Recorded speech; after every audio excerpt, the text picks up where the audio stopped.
আপোনালোকৰ যোগেদি আপোনালোকৰ সমূহ দৰ্শকলৈ মোৰ শ্ৰদ্ধা জ্ঞাপন কৰিছোঁ।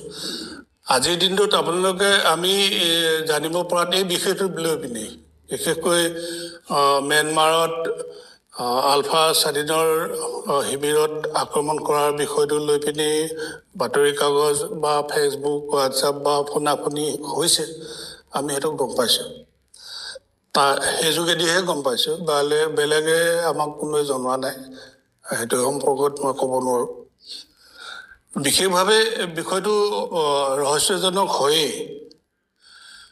প্ৰথম কথাটো হ'ল যে এই হিন্দুস্তানে মানে পাকিস্তানক এই কিছুদিনৰ আগতে যি আক্ৰমণ কৰিছিলে, তাৰমানে পাকিস্তানত থকা যিবিলাক সন্ত্ৰাসবাদী ঘাটিত আক্ৰমণ কৰাৰ যিবিলাক তাৰমানে আক্ৰমণৰ যিবিলাক ফটো আজিকালি উন্নত প্ৰযুক্তিত যিবিলাক ওলাইছে, যেনেধৰণে দেখুওৱা গৈছিলে, তেনেধৰণৰ এইটো জনামতেতো ড্ৰোনৰ যোগেদি মিছাইল ব্যৱহাৰ হৈছে বুলি দাবী কৰাটোতো কৰিছে। কিন্তু ভাৰতীয় সেনাবাহিনীৰ তৰফৰ পৰা তেনেকুৱা ধৰণৰ কোনো আমি খবৰ আমি দেখা নাই।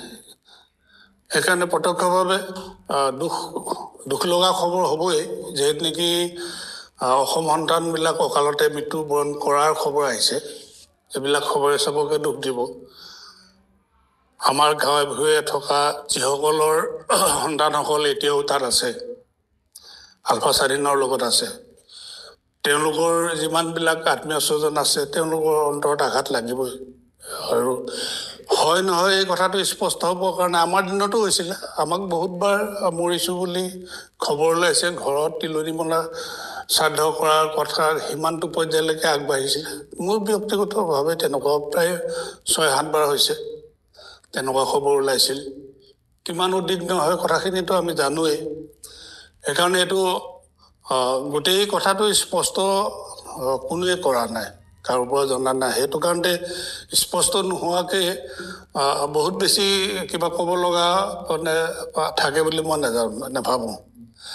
তাৰপিছতো মোৰ কথাটো হ'ল যে আমি তাৰমানে সংঘাত যিহেতু নেকি আছে, সংঘাতৰ আৰু সংঘাত তাৰমানে ব্যক্তিগত নহয়।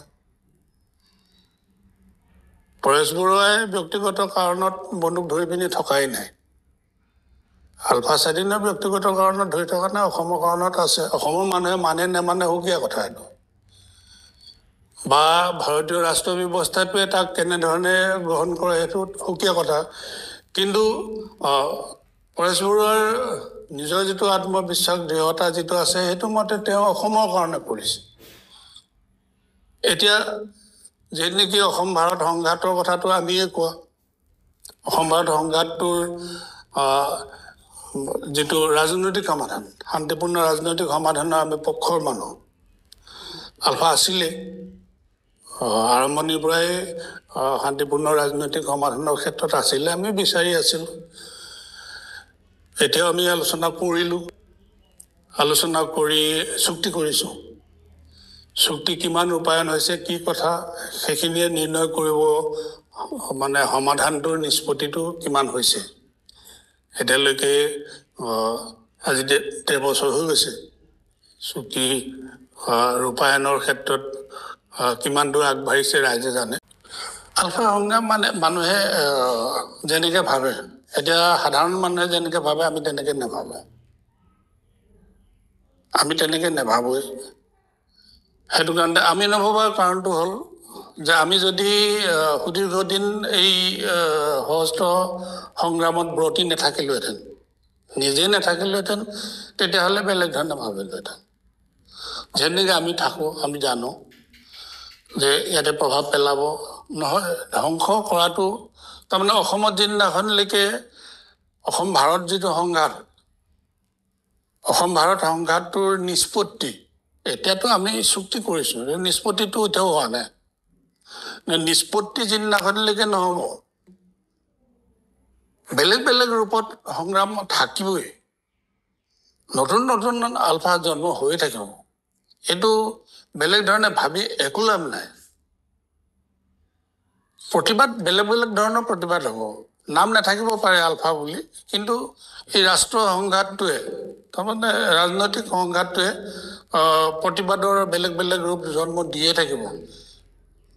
সেইটো কাৰণতে অসমৰ জনসাধাৰণ বিশেষকৈ সচেতন শিক্ষিত যিসকল বিশেষ আৰু অসমৰ কাৰণে ৰাজনীতি কৰিছোঁ বুলি যিসকলে কৰি লৈ ভোট ৰাজনীতিয়ে কৰক, অন্য ৰাজনীতিয়ে কৰক, তেওঁলোকে যদি এই কথাটো সঠিকভাৱে যদি বিবেচনা কৰি পিনে ঐক্যবদ্ধ হৈ ইয়ালৈ যদি নিষ্পত্তিৰ ক্ষেত্ৰত যদি কোনো ধৰণৰ চেষ্টা নকৰে, সামূহিক চেষ্টা লাগিব। সামূহিক চেষ্টা যদি নকৰে তেতিয়াহ'লে এইটো প্ৰভাৱ মানে কি, কিছুদিনৰ কাৰণে দুৰ্বল হৈ থাকিব, কিছুদিনৰ কাৰণে দুৰ্বল হৈ থাকিব, আকৌ ক'ৰবাত প্ৰতিবাদ হ'ব।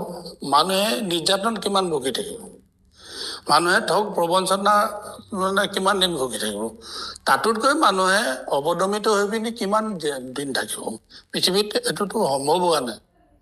এইটো আমি 40 বছৰহে জুৰিছোঁ, এনেকুৱা পৃথিৱীত বহুত এনেকুৱা সামাজিক জাতীয় সংগ্ৰাম আছে য'ত হাজাৰ বছৰ চলি আছে, হাজাৰ বছৰ সংগ্ৰাম কৰি আছে, সংগ্ৰাম চলি থাকিব। লাগে আজিৰ দিন নতুন দিন আহিছে, যুগৰ পৰিৱৰ্তন হৈছে, সেই অনুসৰি সমাজখনৰ যিবিলাক সমস্যা, এইটো অকল এইখিনি মানে ধন সম্পত্তি থকা প্ৰতিপত্তি থকা এচাম লোকৰ দুই হাতে ধন টকা পইচা অৰ্জন কৰা এচাম লোকৰ বিষয় নহয়। অসমীয়া বুলি কওঁতে আমি কৌথলগুৰি অসমীয়াসকলৰ, সাধাৰণ অসমীয়াবিলাকৰ যদি জীৱন যাপনৰ মানদণ্ড আজিও ইমান নিম্ন স্তৰত যদি থাকে, যিদিনাখনলৈকে সেইটো ওপৰলৈ মানে তুলি অনাৰ ব্যৱস্থাটো নহ'ব, যিদিনাখনলৈকে নহ'ব, সেইদিনাখনলৈকে এই সংগ্ৰাম চলি থাকিব। নাই, এইটো চুক্তি অলৰেডি হৈ গৈছে, যে আলোচনা হৈ আছিলে বা চুক্তিলৈকেতো আগবাঢ়িলেই, চুক্তি হ'লেই, সেইটো কাৰণে আলোচনাত প্ৰভাৱিত নহয়, কিন্তু ইয়াক তাকে আমি এইটো শান্তি আলোচনা নহয়, আচলতে তাৰমানে ৰাজনৈতিক সমাধানৰ মানে পক্ষত আলোচনা হয়, এইটো জাতীয় সমস্যা হয়, সেই কথাটো কোনোৱে নুয়ে কৰিব নোৱাৰে। জাতীয় সমস্যা এটা ৰাজনৈতিকভাৱে সমাধান কৰাৰ ক্ষেত্ৰত এইটো শান্তিপূৰ্ণ কওক, যেনে ৰাজনৈতিক সমাধানে কওক, এইটো প্ৰয়োজন, উচিত, এইটো দৰকাৰ। এতিয়া হ'ল কি, প্ৰতিপক্ষই যিহেতু নেকি সংঘাতটো কাৰ সৈতে হৈছে, ৰাষ্ট্ৰ ব্যৱস্থাটোৰ সৈতে হৈছে, আৰু ৰাষ্ট্ৰ ব্যৱস্থাটোৱে যিহেতু নেকি হৈছে, তেওঁলোকৰ সৈতে এইটো হ'ল এটা অসমৰ জনসাধাৰণটো সমগ্ৰ বিশ্বৰ মানৱ সমাজৰ এটা অংশ হয়। সেইকাৰণে মানুহৰ যিটো মানৱীয় যিটো অধিকাৰ বা মানৱীয়তাক দিব লগা যিটো মৰ্যাদা, এই মৰ্যাদাটো এতিয়া ভাৰতীয় ৰাষ্ট্ৰ ব্যৱস্থাটোৰ নেতৃত্বত থকাসকলে দিবলৈ বিচাৰে নে নিবিচাৰে, সেইটোৱে প্ৰতিপন্ন হ'ব। আৰু এনেকুৱা ধৰণৰ এফালে আলোচনাৰ কাৰণে বিচাৰিব আৰু এফালে আক্ৰমণ কৰি পিনি তেওঁলোকক ধ্বংস কৰিব, এই কথাটোৱেদি তাৰমানে ৰাজনৈতিকভাৱে সমাধান কৰাৰ ইচ্ছা যে বা আগ্ৰহ আছে, সেই কথাটো ফটকৈ মানি ল'বতো নোৱাৰি। আমি বিচাৰিমেই, যিহেতু নেকি ৰাজনৈতিক সমাধানটো আমি বিচাৰোঁ, আৰু এইটো ক্ষেত্ৰত আমি যোৱা 44 বছৰে চেষ্টা কৰিছিলোঁ, এতিয়াও তালৈ আগবাঢ়ি আজিৰ দিনটোত আহি পিনি আমি উপনীত হৈ আছোঁহি। সেইটো কাৰণতেই আমি এইটো বিচাৰোঁ, আৰু এইটো পক্ষৰ মানুহ আমি ইয়াৰ কাৰণে বহুত বলিদান দিছোঁ। অসমৰ সন্তানসকলে, নতুন উঠি অহা প্ৰজন্মই যাতে আৰু বলিদান দিব নলগীয়া নহয়, অসমৰ জনসমাজে নিজৰ বুকুৰ সন্তানক এনেকুৱাকৈ অকালতে হেৰুৱাব লগা যাতে নহয়, সেইটো আমি কোনো কাৰণতে কামনা নকৰোঁৱেই, আৰু তাৰ কাৰণতে এই প্ৰচেষ্টাটো আমি অব্যাহত ৰাখিছোঁ। এতিয়াও যিসকল সন্তান তাত আছে, সেইসকল অসমৰ সন্তানসকলে অকালতে তেনেকুৱা ধৰণে জীৱন তাৰমানে ধ্বংস কৰিব, সেই কথাটোতো মোৰ পৰেশ বৰুৱাৰ সৈতে পোনপটীয়া যোগাযোগ নাই, সেইটো কাৰণে মোক বা অৱগতো কৰা নাই, এইটো সম্পৰ্কত মই একেবাৰে ক'ব নোৱাৰোঁ, অজ্ঞও হয়। কিন্তু মোৰ এই যে আপোনালোকে আৰম্ভণিতে যিটো ৰহস্যৰ কথাটো কৈছে, ৰহস্যৰ কথাটোত তাৰমানে এইটো থাকিবই, কথাটো স্পষ্ট নাই। এতিয়া না ডেড বডি যদি আমি দেখিলোহেঁতেন বা আঘাতপ্ৰাপ্তসকলক চিকিৎসালয়লৈ অনাৰ বিষয়টো যদি দেখিলোহেঁতেন। দ্বিতীয়তে মিলিটাৰী ভাৰতীয় মানে সৈন্য বাহিনীৰ যোগেদি আক্ৰমণৰ যিবিলাক তাৰমানে আজিকালি নতুন প্ৰযুক্তিৰে গ্ৰহণ কৰা যিবিলাক ফটো বা ভিডিঅ' এইবিলাকো যদি দেখিলোহেঁতেন তেতিয়াহ'লে নিশ্চিতভাৱে কিবা নহয় কিবা এটাত আমি উপনীত হ'ব পাৰোঁ। ফৰেষ্টৰ কথাটো আমি শুনা নাই। এনেই যিটো তেওঁলোকৰ পাব্লিচিটি যিটো ডিপাৰ্টমেণ্ট, পাব্লিচিটি ডিপাৰ্টমেণ্টৰ ঈশান অসম নামৰ যিজন বিষয়া আছে, তেওঁৰ যিটো ষ্টেটমেণ্ট অসমত ওলাই আছে, সেইটো ষ্টেটমেণ্টতহে উল্লেখ আছে। পৰেশ বৰুৱাই কৈছে বুলি এইটো আৰুতো প্ৰত্যক্ষভাৱে তেখেত পৰেশ বৰুৱাই সাংবাদিকলৈ, বিভিন্ন বুদ্ধিজীৱীলৈ, বহুতলৈ ফোন কৰি থাকে। সেইটো কাৰণে আজিকালি কিমান কৰিছে কিমান কৰা নাই মই নাজানো। তাৰমানে মই নেকি যিদিনাখনিৰ পৰাই এইটো বিষয়ে আৰম্ভণি কৰাৰ পিছৰ পৰা ৰাজনৈতিক সমাধানৰ প্ৰক্ৰিয়াটো আৰম্ভ কৰাৰ পিছৰ পৰা মোৰ পোনপটীয়া যোগাযোগ একেবাৰে নাই। তেখেতে বাকীসকলৰ লগত কৰে। নহয়, আলফা স্বাধীনে যদি শান্তিপূৰ্ণ ৰাজনৈতিক সমাধানটো নেলাগে বুলি ক'লেহেঁতেন তেতিয়াহ'লে মোৰ আহ্বান থাকিলেহেঁতেন।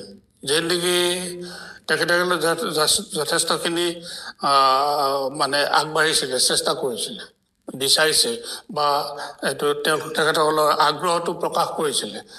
যিটো প্ৰকাশৰ ক্ষেত্ৰত তাৰমানে আপোনালোকে কৈছে যে মুখ্যমন্ত্ৰীক প্ৰথম মানে প্ৰশংসা কৰাৰ যিটো বক্তব্য মানে অসমত প্ৰচাৰিত হৈছিলে, তাৰমানে এইটো আগ্ৰহ প্ৰকাশ কৰিছে।